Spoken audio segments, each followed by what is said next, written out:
Every day, in every corner of London, people are recording life in letters, emails, photographs and documents.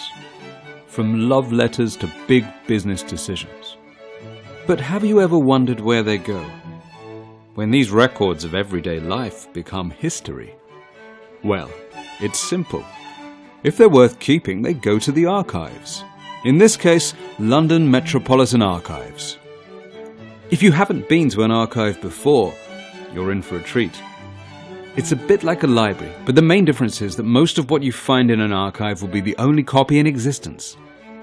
Original letters and diaries, these are the stories of life in London over the last 1,000 years.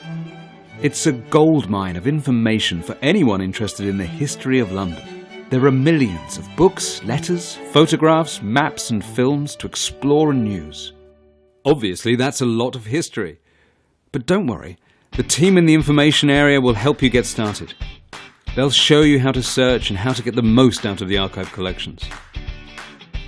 You don't need to have a research project to visit. You might just want to browse the photograph collections and see how London looked 100 years ago.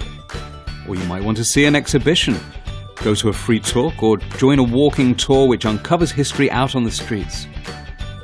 The first document in the London archives was written in 1067, just after the Norman invasion of England.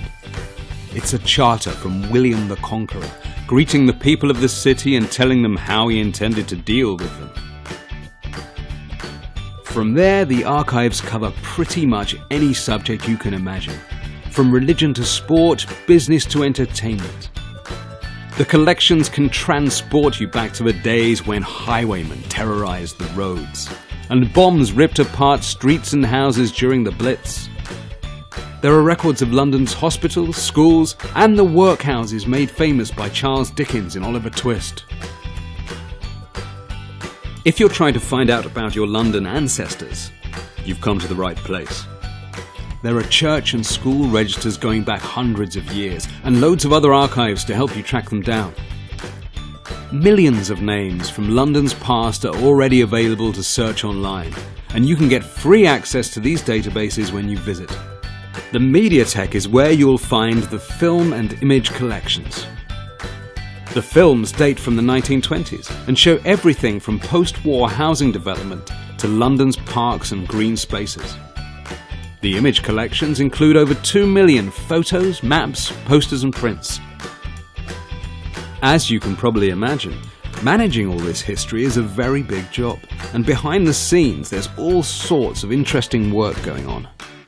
The archives are stored on over 100 kilometres of shelves.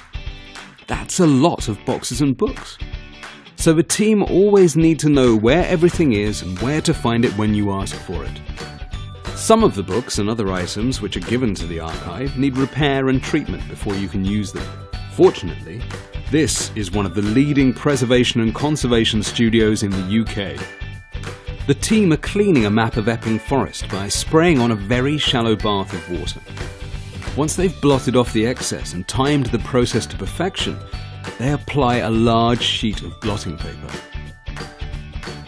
This soaks up the moisture and takes away a lot of the dirt when it's peeled back.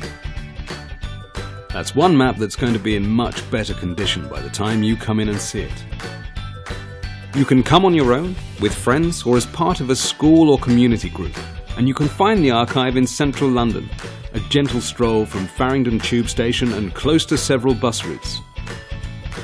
Of course, if you can't make it into town, or you don't live in the UK, there are still plenty of archives available to use online. Well, that's it. A short introduction to 1,000 years of history. And the best part? All of this is free to use and open to everyone, whether you're researching a school project or writing the history of your street. You never know. With so much to explore, you might just uncover some of London's forgotten secrets.